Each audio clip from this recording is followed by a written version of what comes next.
Nabarangpur range अंतर्गत दशपुर जंगल निकट में वन्यजंतु चालाण नहीं गुप्त डिल चलता बेले चढ़ाऊ करिछि वन विभाग।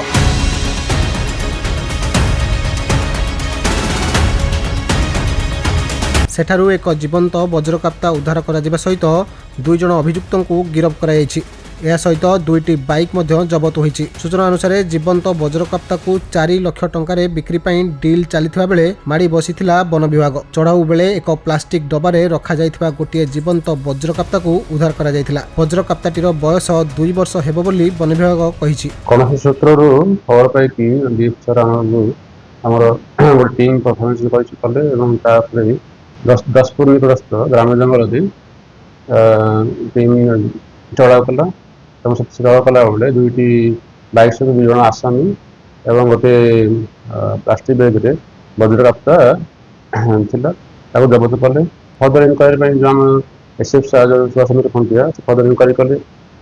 फर्दर इनक्वारी बेले से मानिले जे आम एटा धरिक आनीचु जंगल एवं बिक्री करने चाहूँ 4 लाख टंकार एवं से गिरफ्त कराई अरेस्ट कराला एवं फर्दर ये कोर्ट फरवर्ड कराला। आसामी नाम हूँ कहले आमर गंगाधर यादव एवं विश्वनाथ माड़ी से 2 जन होती जयपुर थाना अंतर्गत। गोटे जन माड़ीगुड़ा डोमेरगुड़ा कोर्ट फरवर्ड कराला एवं जो आम रहा वज्रकाप्ता ताकू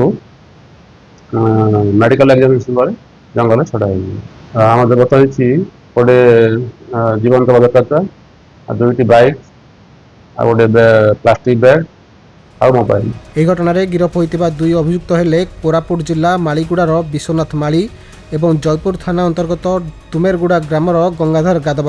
उभयों को कोर्ट चालाण करा जायछि। नवरंगपुर अनिल प्रभात भत्रा रिपोर्ट खबर ओडिशा।